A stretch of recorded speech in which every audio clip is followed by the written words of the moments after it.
Assalamualaikum warahmatullahi wabarakatuh. Alhamdulillahi rabbil alamin. Lahul ni'matu wa lahul fadlu wa lahul thana'ul hasan. Wassalawatullahil barrir rahim wal malaikatil muqarrabin ala sayyidina wa maulana Muhammadin wa ala alihi wa ashabihi tayyibin tahirin. Allahumma la sahla illa ma ja'altahu sahla wa anta taj'alul hazna idza syi'ta sahla. Allahumma arzuqna al-ikhlasa fi niyyati wal qawli wal amal wa ba'du. إلى النبي المصطفى صلى الله عليه وسلم وإخوانه من الأنبياء والمرسلين والشهداء والصالحين، خصوصا إلى سلطان الأولياء الشيخ عبد القادر الجيلاني والشيخ أحمد الرفاعي والشيخ بهائدين النقشبندي والشيخنا عبد الله الهرري، وإلى أرواح مؤسس جمعية نهضة العلماء الشيخ محمد هاشم أشعري والشيخ بسر سنسوري والشيخ عبد الوهاب حسبوه، وإلى أرواح جميع أهل القبور من المسلمين والمسلمات. الفاتحة.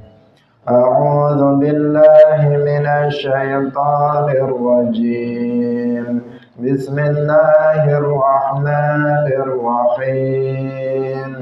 الحمد لله رب العالمين الرحمن الرحيم مالك يوم الدين إياك نعبد وإياك نستعين اهدنا الصراط المستقيم صراط الذين أنعمت عليهم غير المغضوب عليهم ولا الضالين.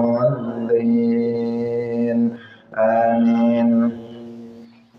Hadirin hadirat kaum muslimin muslimat, pemirsa Madu TV rahimakumullah. Alhamdulillah, kita bersyukur kepada Allah Subhanahu wa taala. Pada pagi hari ini Allah Subhanahu wa taala masih melimpahkan nikmat-nikmatnya yang tidak terhitung oleh kita karena sangat banyaknya. Semoga Allah Subhanahu wa taala menetapkan nikmat-nikmatnya untuk kita sehingga kita bisa, terutama nikmat taufik, sehingga kita bisa istiqamah dalam menuntut ilmu agama. Amin ya rabbal alamin. Salawat dan salam semoga tetap terlimpahkan kepada Nabi Agung Nabi Muhammad sallallahu alaihi wasallam, para sahabatnya, keluarganya, serta seluruh umat Islam yang mengikuti beliau ila yaumil qiyamah. Hadirin rahimakumullah, mari kita ikhlaskan niat kita masing-masing. Kita duduk dalam majelis ilmu ini semata-mata untuk mencari ridha Allah Subhanahu wa ta'ala. Kita sampai pada hadis 197. Qala al-muallif rahimahullahu ta'ala an Abi Sa'id al-Khudri radhiyallahu anhu wa Abi Hurairah radhiyallahu anhu, atau an Abi Sa'id al-Khudri wa Abi Hurairah radhiyallahu anhuma anna Rasulullah sallallahu alaihi wasallam ista'mala rajulan ala Khaybar faja'ahu bitamrin janibin. Anna Rasulullah satamane Rasulullah sallallahu alaihi wasallam iku ista'mala mempekerjakan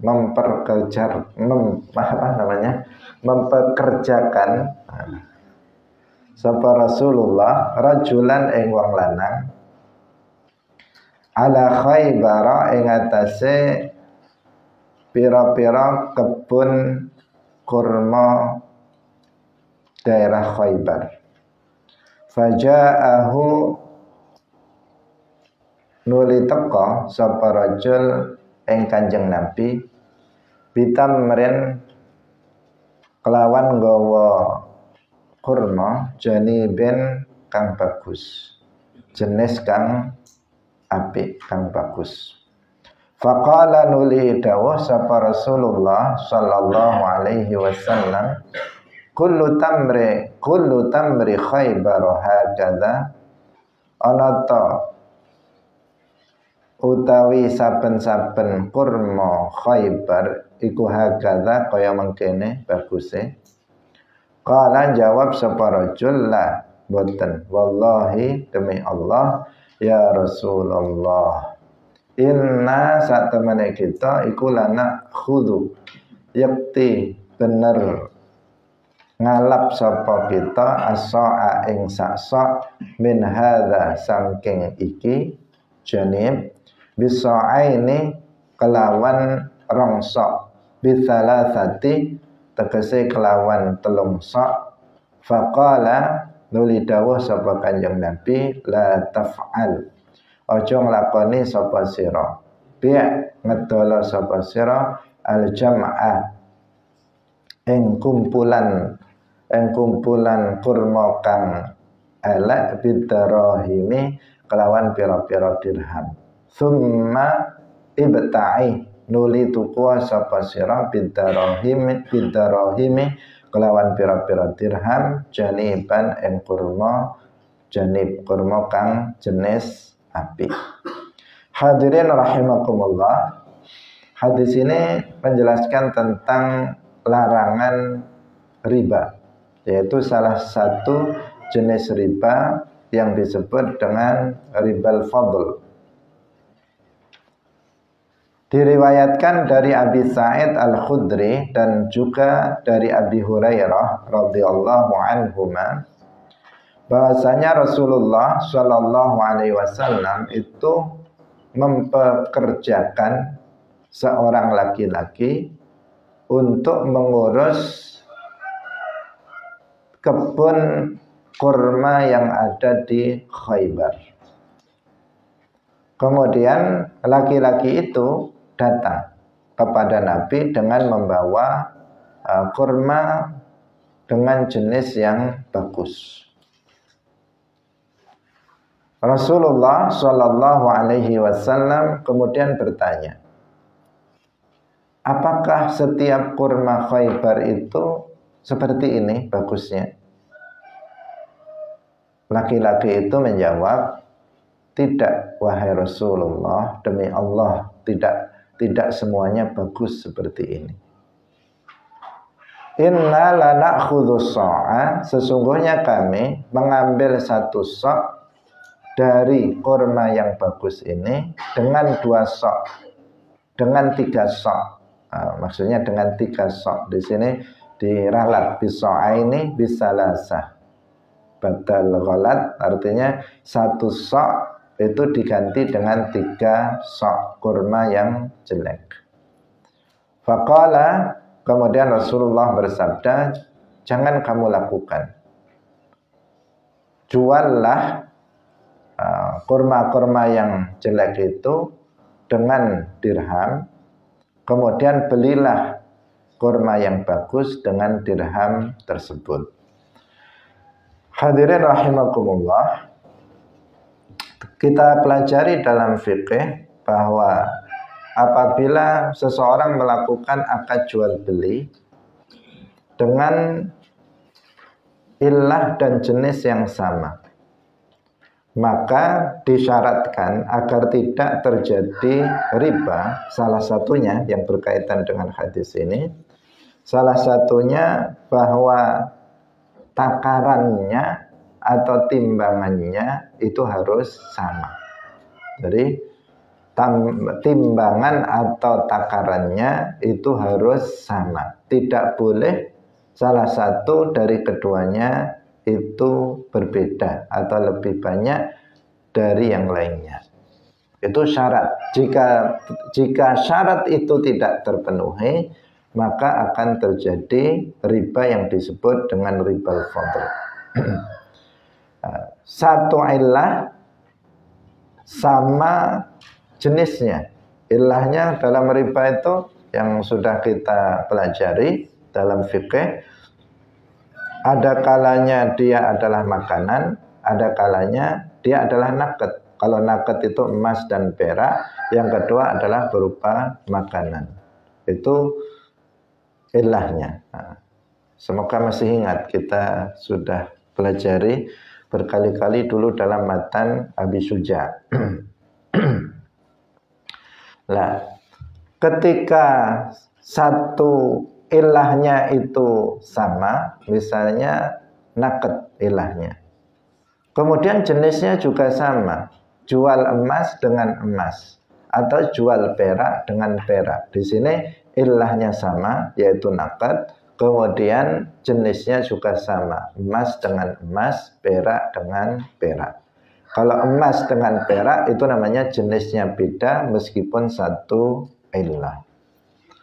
Atau makanan, ilahnya makanan, misalnya beras dengan beras, jagung dengan jagung, kurma dengan kurma. Itu namanya jenisnya sama, ilahnya juga sama. Tapi kalau kurma dengan beras, misalnya jagung dengan beras, maka itu ilahnya sama, yaitu makanan, tetapi jenisnya berbeda. Ini gambaran saja. Kita tidak akan terangkan semua jenis riba, tetapi yang berkaitan saja dengan hadis ini. Nah, yang berkaitan dengan hadis ini disebutkan bahwa laki-laki ini yang dipekerjakan oleh Nabi untuk mengurus kurma yang ada di tanah Khaybar, itu membawa hasil atau membawa kurma kepada Nabi dengan kurma yang bagus. Kurma yang bagus, namanya janib, itu kurma yang bagus. Sehingga Nabi kemudian bertanya, apakah semua kurma Khaybar itu bagusnya kayak begini? Apakah semuanya begini? Kok yang dibawa ini yang bagus? Apakah semua kurma Khaybar itu kayak begini? Laki-laki itu menjawab, enggak wahai Rasulullah. Ini kami, kenapa kami membawa yang bagus ini? Kami tukar, artinya kami jual beli kurma yang jelek dengan kurma yang bagus.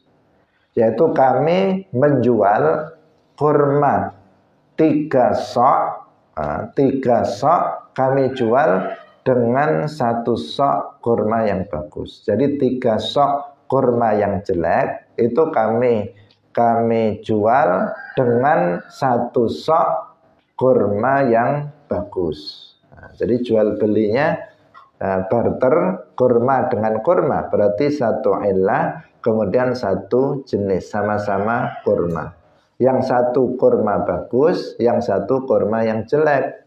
Di sini ada perbedaan takaran.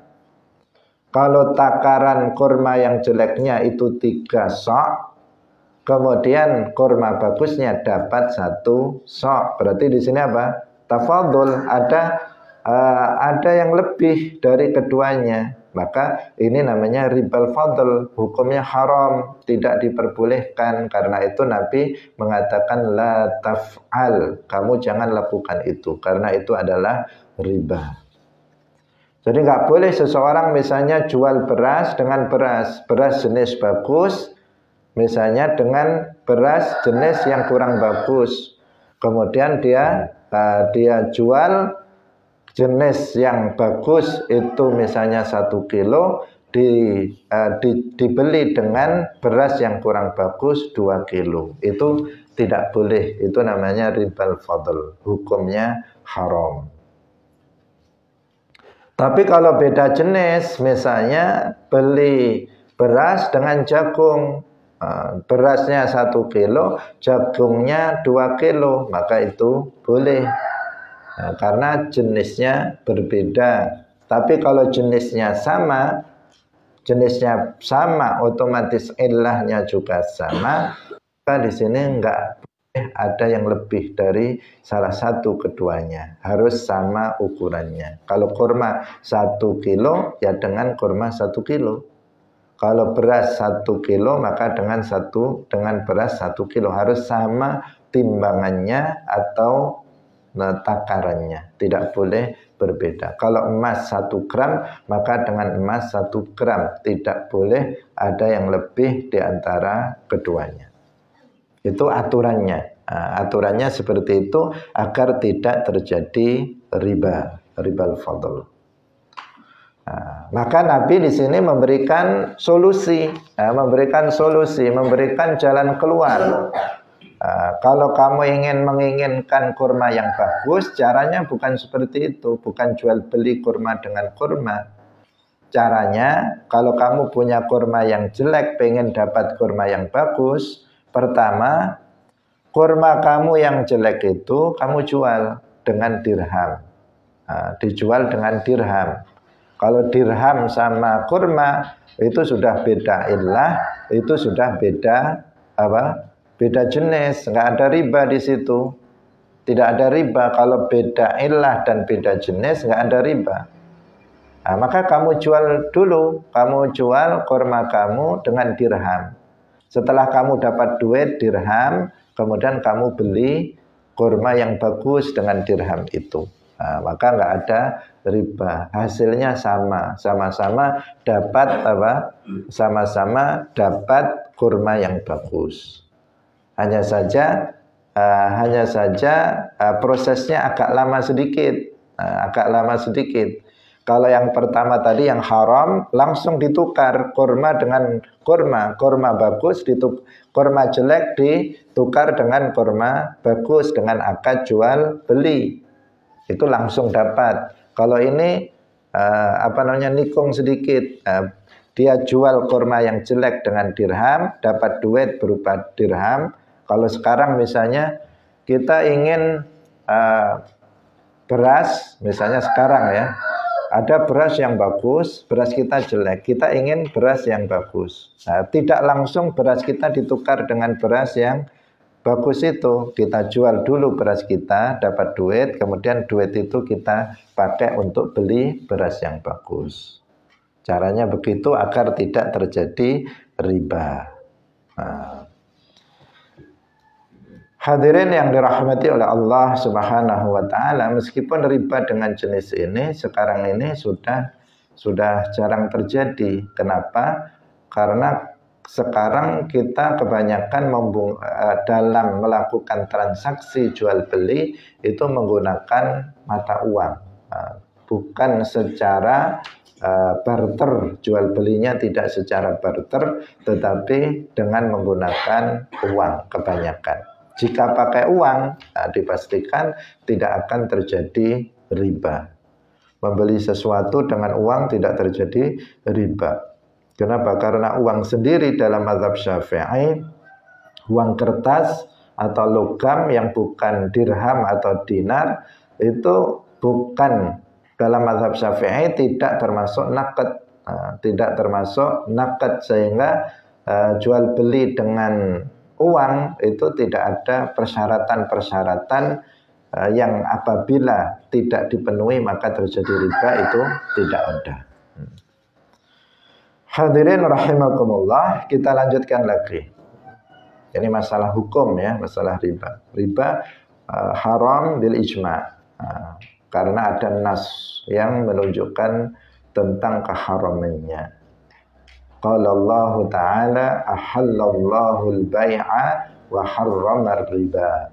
Allah telah menghalalkan jual beli dan telah mengharamkan riba. Karena itu janganlah seseorang kemudian menghalalkan riba. Banyak orang yang jatuh pada riba, tetapi jangan sampai menghalalkan sesuatu yang diharamkan dengan nas Al-Quran. Dan hadis ini juga salah satu dalil tentang haramnya riba, yaitu salah satu jenis riba yang disebut dengan ribal fadl. Kita lanjutkan pada hadis yang berikutnya.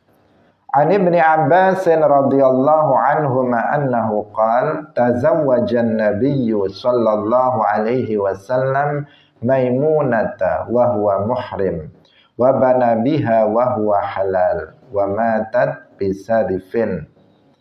Boleh bisarifin atau bisarifa, boleh munsharif, boleh ghairu munsharif. Ani Ibni Abbas, saking Ibni Abbas radhiyallahu anhuma annahu qala wasdawa sapa Ibnu Abbas tazawwaja akad nikah sapa an-nabiyyu kanjeng Nabi sallallahu alaihi wasallam Maimunata ing Maimunah wa huwa hale utawi kanjeng Nabi iku muhrimun wong kang ihram wa bana biha wa banalan gauli biha kelawan Maimunah wa huwa hale utawi kanjeng Nabi iku halalun wong kang halal wa matat lan mati sapa wafat sita sapa Maimunah bisarifah atau bisarifin ing dalam tanah Sarif. Nah, di sini ada istilah muhrim sama halal. Ini yang harus dipahami dulu. Jadi sebuah istilah penggunaannya maknanya itu berbeda-beda tergantung kepada konteks pembicaraannya. Kita berbicara tentang apa? Kalau kita mengatakan misalnya hadzat ta'am halalun, maka artinya boleh dimakan, halal. Boleh untuk dimakan. Tapi di sini bukan halal itu. Melihat konteks pembicaraannya, jangan seseorang itu memaknai hanya berdasarkan kosakata yang dia hafal dari kursusan misalnya. Tidak cukup untuk memahami sebuah ayat atau hadis dengan hanya sekedar itu. Tetapi kita harus memahami istilah-istilah di dalam disiplin ilmu yang sedang kita kaji. Kalau kita di sini membahas tentang masalah haji atau umrah. Haji atau umrah, maka ada istilah muhrim, ada istilah halal. Jadi halal di sini kebalikan dari muhrim. Muhrim itu artinya orang yang sedang ihram haji atau umrah, itu namanya muhrim. Muhrim apa artinya? Orang yang sedang ihram. Dari ahrama yuhrimu fahuwa muhrimun. Orang yang sedang ihram haji atau umrah. Ihram itu dia sudah niat untuk haji atau umrah, kemudian dalam proses pelaksanaan ibadah haji atau umrah dia belum mengakhiri haji atau umrahnya, belum melakukan tahallul, maka itu dia dikatakan muhrim. Paham? Bukan muhrim sebab kata orang yang keliru mengatakan kita bukan muhrim, bukan itu. Kalau itu salah kaprah, ya, salah kaprah. Karena itu maksud dia adalah mahram. Kalau orang yang tidak boleh dinikahi selamanya itu namanya mahram. Ibu, kemudian adik perempuan, saudara perempuan itu namanya apa? Mahram. Istilahnya bukan muhrim. Nah, ya memang betul kalau dia bilang kita bukan muhrim, betul karena nggak di Mekah, kita sedang di sini tidak sedang haji, ya, tidak sedang haji atau tidak sedang umrah. Tetapi yang dia kehendaki kan nggak seperti itu. Jadi muhrim itu artinya orang yang sedang ihram haji atau umrah. Kalau halal itu berarti orang yang tidak sedang haji atau umrah. Seperti kita sekarang ini halal, bukan karena kita tidak sedang haji, tidak sedang umrah. Paham? Nah, ini istilah.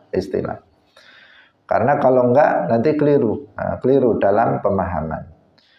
Diriwayatkan dari Abdullah bin Abbas radhiyallahu anhuma, beliau berkata bahwa Nabi melakukan akad nikah dengan Maimunah. Maimunah siapa? Maimunah bintul Harith. Maimunah bintul Harits Ummul Mukminin, salah satu istri Rasulullah sallallahu alaihi wasallam, wa huwa muhrimun, dalam kondisi Nabi sedang ihram. Jadi Nabi melakukan akad nikah, menikahi Maimunah bintul Harits di saat Nabi sedang ihram. Dan wabana biha, artinya beliau melakukan hubungan suami istri ketika Nabi sudah halal, artinya sudah keluar dari ihram. Wa matat bisarifa atau bisarifid, dan Maimunah ini wafat di daerah Sarif. Hadirin rahimakumullah, secara zahir hadis ini bertentangan dengan pendapat dari jumhur para ulama. Jumhur, mayoritas para ulama itu mengatakan bahwasanya haram hukumnya melakukan akad nikah di saat seseorang sedang ihram. Tidak boleh atau haram bagi orang yang muhrim, orang yang sedang ihram haji atau umrah untuk menikah, dan haram juga untuk menikahkan orang lain. Itu pendapat siapa? Pendapat jumhurul ulama. Mayoritas para ulama mengatakan itu. Kenapa? Karena ada hadis yang lainnya. Dalam hadis yang lainnya Rasulullah sallallahu alaihi wasallam bersabda, la yankihul muhrim wa la yunkahu. La yankihul muhrim wa la yunkahu. Orang yang ihram itu tidak menikah dan juga tidak dinikahkan. Tidak menikahkan, tidak dinikahkan. Itu orang yang ihram. Berdasarkan hadis ini jumhurul ulama mengatakan haram hukumnya menikah atau menikahkan seseorang di saat seseorang itu sedang ihram. Nah, hadis ini hanya dipegangi oleh sebagian kecil para ulama yang menyatakan bahwa Nabi itu menikahi Maimunah bintul Harits di saat Nabi sedang ihram. Sebagian ulama atau itu mengatakan Nabi menikahi Maimunah tidak sedang ihram, tetapi beliau sudah halal, artinya tidak sedang ihram. Hadirin yang dirahmati oleh Allah Subhanahu wa taala, kemudian disebutkan di sini wa matat bisarifin atau bisarifa, menjelaskan tentang Maimunah bintul Harits yang wafat di daerah Sarif. Sarif itu adalah daerah di antara Makkah dan Al-Madinah Al-Munawwarah. Jadi dalam sebuah perjalanan dari Makkah ke Al-Madinah Al-Munawwarah, sebelum sampai di Al-Madinah beliau wafat, tepatnya pada tahun 51 Hijriyah. 51 Hijriyah. Ini tahun wafatnya siapa? Maimunah bintul Harits Ummul Mukminin, salah satu istri Rasulullah sallallahu alaihi wasallam. Kita lanjutkan pada hadis yang berikutnya.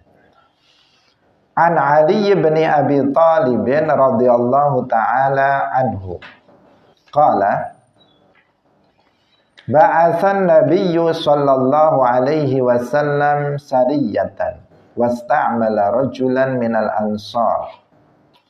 Ba'atha wus ngutus sapa nabiyyu kanjeng Nabi sallallahu alaihi wasallam, wus ngutus utawa wus ngirim sapa an-nabiyyu kanjeng Nabi sallallahu alaihi wasallam sariyatan ing sekelompok tentara.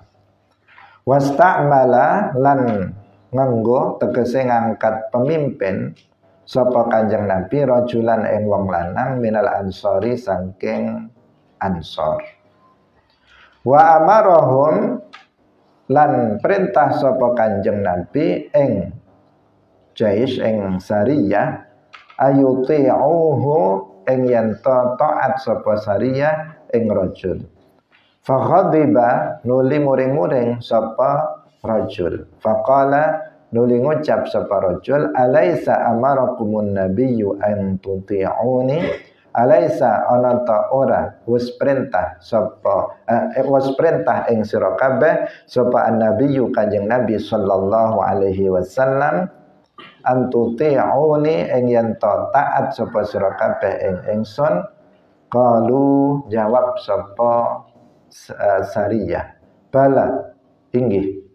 Qala ngucap sapa rajul, fajma'u mongko ngumpulna sapa sira kabeh hataban ing kayu bakar. Fajama'u nuli ngumpulaken sapa sariyah ing kayu bakar. Faqala nuli ngucap sapa rajul, auqidu nyumeta sapa sira kabeh naron ing geni. Faqaduha nuli nyumet sapa sariyah ing geni. Faqala nuli ngucap sapa rajul, udkhuluha mlebu sapa sira kabeh ing geni. Fahammu mangka padha bingung sapa sariyah. Waja'ala lan dateaken sapa waja'ala lan dateaken ba'dhum ing sebagiane iku yumsiku nyekel sapa ba'duhum ba'dan ing sebagian kang weneh. Wa yaquluna lan padha ngucap sapa sariyah, farorna wis melayu sapa kita ila nabi maring kanjeng Nabi sallallahu alaihi wasallam minan nari sangking geni, sangking neraka. Famazalu mangka ora kingsir-kingsir sapa sariyah hatta khamidat sehingga dadi mati apa annaru geni. Fasakana nuli anteng apa ghadabuhu muring-muringe rajul. Fabalagha mangka tumeka apa khabar annabiyya ing kanjeng Nabi sallallahu alaihi wasallam. Faqala nuli dawuh sapa kanjeng Nabi, lau dakhaluha lamun mlebu sapa sariyah ing geni, ma kharaju mangka ora metu sapa sariyah minha saking geni ila yaumil qiyamati tumeka maring dina kiamat. At-ta'atu utawi taat iku fil ma'rufi ing dalem kebagusan. Hadirin rahimakumullah, diriwayatkan dari Sayyidina Ali bin Abi Thalib radhiyallahu anhu. Beliau berkata, Rasulullah sallallahu alaihi wasallam mengirim sebuah pasukan tentara dan menjadikan salah seorang laki-laki dari Ansar sebagai pemimpinnya. Dan Nabi memerintahkan kepada mereka, para tentara, untuk mentaati pemimpinnya. Laki-laki itu sebagai pemimpin dari bala tentaranya. Faghadiba, di tengah perjalanan, laki-laki yang dijadikan oleh Nabi sebagai pemimpin itu marah, emosi. Kemudian di tengah emosinya, pemimpinnya itu, laki-laki yang diangkat Nabi jadi pemimpin tentara itu mengatakan di tengah marahnya, bukankah Nabi memerintahkan kalian untuk mentaatiku? Kemudian semuanya menjawab, iya wahai Rasulullah. Kalau begitu sekarang kumpulkan kayu bakar, kalian kumpulkan kayu bakar. Maka ditaati, mereka mencari kayu bakar dan mengumpulkan kayu bakar. Kemudian laki-laki ini yang jadi pemimpinnya itu mengatakan, sekarang nyalakan api di kayu bakar itu, dinyalakan. Kemudian dinyalakan oleh mereka. Setelah apinya itu menyala, kemudian laki-laki itu mengatakan, sekarang kalian semua masuklah ke dalam api itu. Ini kan perintah yang aneh, karena sedang emosi. Pemimpinnya sedang emosi. Orang kalau emosi aneh-aneh. Fahammu, maka bingung nih, gimana nih kok suruh masuk ke dalam api. Mereka bingung karena di satu sisi dia kan pemimpin. Nah, dia pemimpin, terus Nabi memerintahkan mereka untuk taat kepada pemimpin. Tapi pemimpinnya nyuruh mereka masuk ke dalam api. Fahammu, sehingga mereka di sini bingung gimana nih. Sehingga sebagian sahabat dengan sahabat yang lainnya itu saling memegang tangan mereka, artinya saling mencegah, nggak usah masuk gitu, nggak usah masuk ke dalam api. Nah, meskipun itu berarti mereka nggak taat terhadap para pemimpin. Jadi mereka saling berpegangan tangan, saling mencegah satu dengan yang lain agar tidak masuk ke dalam api tersebut. Mereka mengatakan, fararna ilan nabiyyi minan nar. Kami sudah lari kepada Nabi dari api neraka. Dulu kami, artinya bil Islam wa tarkil kufur. Nah, mereka mengatakan secara nggak langsung dulu kami itu dalam kekufuran, kemudian kami datang kepada Nabi mengucapkan 2 kalimat syahadat, masuk ke dalam agama Islam. Kami sudah tinggalkan api itu, api neraka, untuk kemudian masuk ke dalam agama Islam agar terlindung dari api neraka. Nah, sekarang suruh masuk ke dalam api oleh orang tersebut. Nah, oleh pemimpin tersebut. Nah, mereka tetap seperti itu, nggak mau masuk ke dalam api sampai api itu padam. Nah, api itu pun padam dan juga padam juga marahnya sang pemimpin tersebut. Fabalaghan Nabi, kemudian berita itu sampai kepada Nabi Shallallahu Alaihi Wasallam. Kemudian Nabi mengatakan apabila mereka masuk ke dalam api itu, tapi nggak masuk mereka, seandainya mereka masuk ke dalam api itu, maka mereka tidak akan keluar darinya sampai hari kiamat. Ketaatan itu dalam kebaikan. Hadirin yang dirahmati oleh Allah Subhanahu wa Ta'ala. Nah, ini pertama menunjukkan buruknya ghadab. Marah itu sesuatu hal yang buruk. Seseorang yang mudah emosi itu akan sulit menjadi seorang pribadi yang berakhlak mulia. Karena orang yang marah maka akalnya tidak bisa mengontrol dirinya. Orang yang sedang marah maka dia akan melakukan perbuatan-perbuatan yang buruk, yang tidak akan dilakukan di saat seseorang itu dalam kondisi normal. Orang yang marah, dia akan mengucapkan kata-kata yang buruk. Dia akan mencaci, dia akan menghina, dia akan merendahkan orang lain. Yang kata-kata itu tidak akan dia ucapkan di saat dia dalam kondisi normal. Di saat marah, semua diucapkan.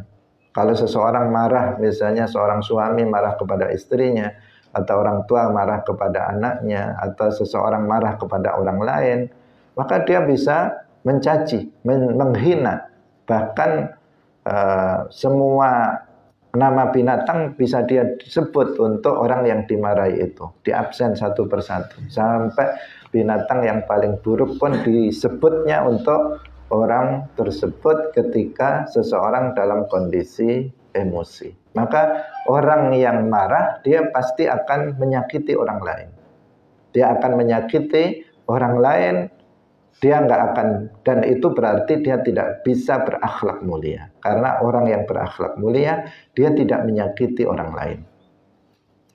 Nah, dia selalu baik kepada orang lain dan tidak menyakiti orang lain, baik dengan ucapan maupun dengan tindakannya.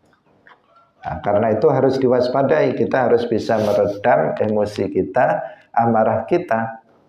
Jangan sampai itu ada pada diri kita karena akan merugikan kita sendiri di dunia maupun di akhirat. Nah, seperti ini.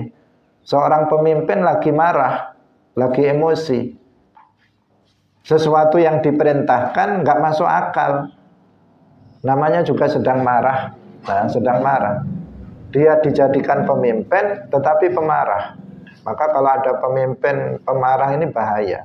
Nah, bahaya, Karena dia memiliki kekuasaan dan dia bisa memaksakan diri sehingga madaratnya itu lebih berbahaya dibandingkan dengan apabila yang marah itu orang biasa. Kalau rakyat jelata marah, dia hanya teriak-teriak saja sampai habis suaranya, habis itu enggak berpengaruh apa-apa.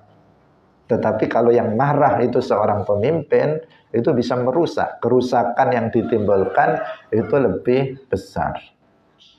Seperti ini. Seorang pemimpin, dia manusia, meskipun dia seorang sahabat dan dipilih oleh Nabi sebagai pemimpin dari Ansar, tetapi karena dia manusia, dia juga bisa emosi, dia kemudian sifat kemanusiaannya keluar, dia marah, dan yang di saat marah yang diperintahkan aneh-aneh. Disuruh cari kayu bakar, kemudian dinyalakan kayu bakarnya dengan api, kemudian mereka semua suruh masuk ke dalam api itu. Nah, di sini ada dilema di antara para sahabat, gimana? Diikuti apa tidak diikuti? Kalau diikuti, itu perintah yang nggak baik, perintah yang tidak baik. Kalau nggak diikuti, itu adalah pemimpin. Nabi menyuruh kita untuk taat kepada pemimpin. Nah, di sini mereka saling cegah satu dengan yang lainnya, karena ini adalah perintah keburukan sampai apinya mati dan pemimpin itu sudah redam. Ghadabnya itu, amarahnya sudah redam. Sudah mendingin kepalanya. Jadi kalau seseorang marah harus segera didinginkan dengan cara merubah posisi. Kalau marahnya sedang berdiri, dia duduk atau dia terlentang, atau dia segera mengambil air wudhu, segera berwudhu agar emosinya itu redam. Karena kalau enggak, seseorang bahkan bisa kufur dengan sebab amarahnya, dengan sebab emosinya seseorang bisa keluar dari Islam. Seseorang mungkin saja dengan kemarahannya dia akan mencaci maki Allah, dia akan mencaci maki Nabi, dia akan mencaci maki Islam, dan seterusnya. Bahkan dalam kondisi marah seseorang bisa jadi dia akan menceraikan istrinya, dan seterusnya. Bahkan bisa jadi dia akan membunuh istrinya, dia akan membunuh anaknya, dan seterusnya. Kalau kita mendengar berita-berita di TV tentang kriminal, rata-rata dipicu oleh kemarahan. Ketika terjadi pembunuhan, misalnya istri oleh suaminya atau suami oleh istrinya, selalu dipicu awalnya adalah emosi yang tidak terkontrol. Karena kalau normal nggak mungkin seorang suami membunuh istrinya atau sebaliknya, nggak mungkin orang tua membunuh anaknya, anak membunuh orang tuanya. Tidak mungkin itu terjadi jika seseorang itu normal. Tetapi kalau dalam kondisi emosi, semuanya bisa rusak, semuanya bisa hancur. Sesuatu hubungan yang baik bisa rusak gara-gara salah satu dari orang tersebut itu ada yang marah, ada yang dipenuhi dengan emosi. Hadirin rahimakumullah. Nah, di sini sampai sudah padam emosinya, sehingga di berita ini didengar. Kalau sudah redam ya sudah, nggak jadi nyuruh untuk masuk ke dalam api karena sudah redam. Tapi berita itu didengar oleh Nabi, sehingga Nabi mengatakan apabila mereka masuk ke dalamnya, ke dalam api mengikuti perintah dia, maka mereka tidak akan keluar dari api itu sampai kiamat, karena dia mati. Kalau sudah masuk ke dalam api kan dia mati. Udah di dalam api itu saja gak akan keluar karena dia telah mati. Itu dalam sebagian penafsiran. Ada juga yang menafsirkan di sini maksudnya kalau seseorang masuk ke dalam api itu dengan meyakini bahwa itu halal, artinya menghalalkan sesuatu yang haram, maka nanti dia akan masuk ke dalam neraka pada hari kiamat dan tidak masuk ke dalam neraka selamanya dan tidak akan keluar darinya. Karena di sini berkaitan dengan masalah keyakinan. Jika seseorang itu menghalalkan sesuatu yang haram, maka seseorang itu jatuh pada kekufuran, pada riddah yang menjadikan seseorang menjadi abadi di dalam neraka. Sebagian ada yang memaknainya seperti itu, lau dakhaluha ma kharaju minha ila yaumil qiyamah. Kemudian yang sangat penting juga untuk diperhatikan adalah dawuhnya Nabi at-ta'atu fil ma'ruf. Jadi ketaatan itu dalam kebaikan, ketaatan terhadap pemimpin itu dalam kebaikan, ketaatan anak kepada orang tua itu dalam kebaikan, ketaatan seorang murid kepada guru itu dalam kebaikan, bukan dalam selain yang baik. Ini sama maknanya dengan hadis lain yang mengatakan la ta'ata li makhluqin fi ma'siyatil khaliq. La ta'ata li makhluqin, tidak ada ketaatan terhadap makhluk dalam bermaksiat kepada al-khaliq, kepada Allah Subhanahu wa taala. Enggak boleh kita taat kepada makhluk yang isinya itu apa? Kemaksiatan kepada Allah Subhanahu wa taala. Kalau ada seseorang nyuruh kita melakukan maksiat, maka wajib kita untuk menolaknya. Enggak taat, enggak boleh kita untuk mentaati dia, siapapun manusianya. Kita tidak boleh mentaati orang tersebut. At-ta'atu fil ma'ruf, la ta'ata li makhluqin fi ma'siyatil khaliq. Itu maknanya. Makna dari at-ta'atu fil ma'ruf. Kemudian di sini juga menunjukkan bahwa takwil itu ada kalanya takwil fasid, ada takwil yang sahih. Tidak semua takwil itu dimaafkan pelakunya.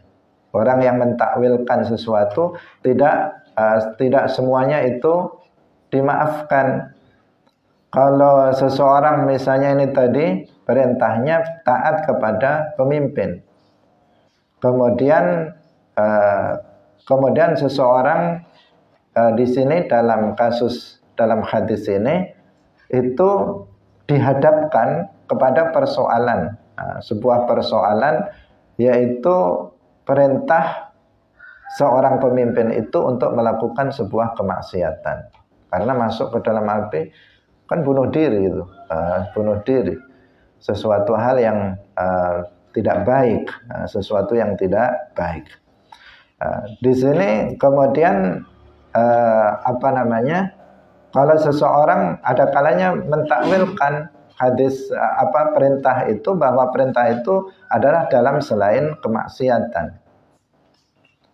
Kalau seseorang kemudian tetap bertahan dalam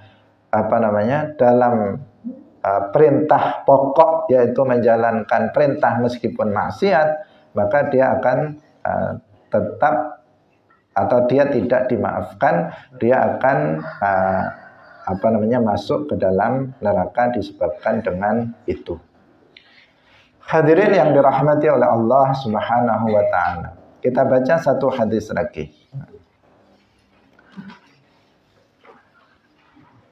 Ana Aisyah radhiyallahu anha 'an Nabiy sallallahu alaihi wasallam.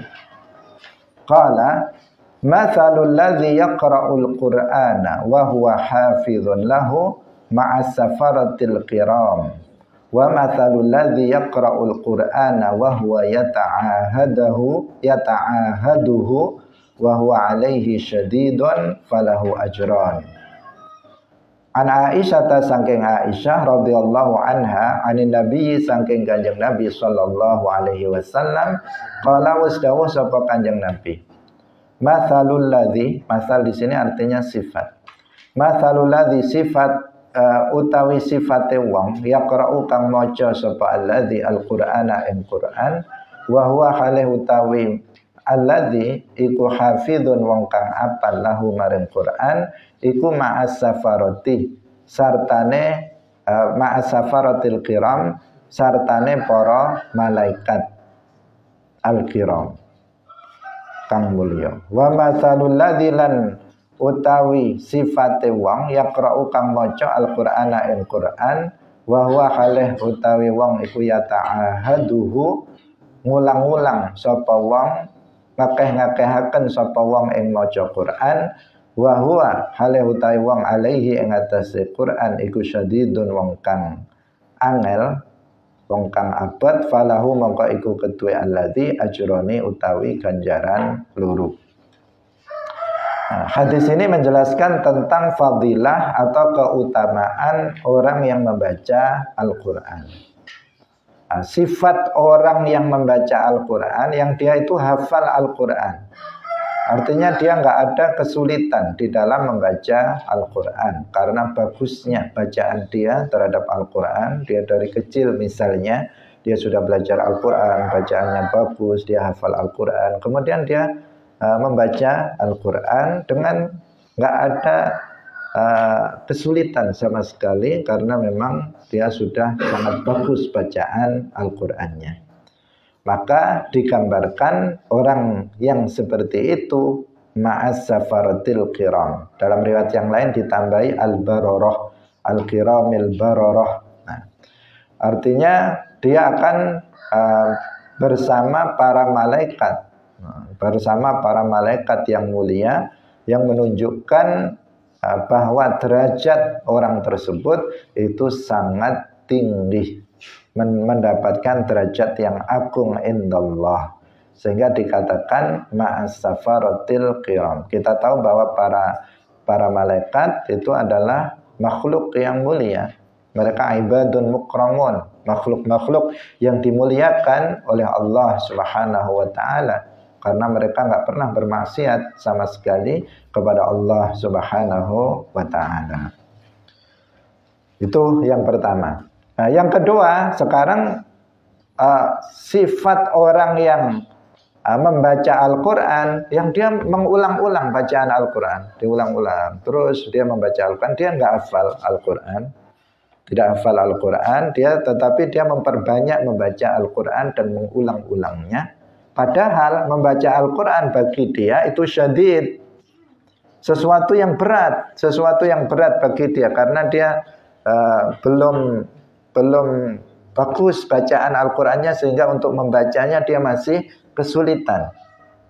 Tapi dia membacanya benar, cuman dia membacanya dengan penuh penuh kesulitan, tetapi benar membacanya, bukan keliru, enggak. Yang seperti itu dikatakan falahu ajran, maka dia akan mendapatkan 2 pahala. Dia mendapatkan 2 pahala. Yang pertama, pahala dia membaca Al-Quran. Yang kedua, pahala kesabaran dia dalam menanggung beratnya membaca Al-Quran.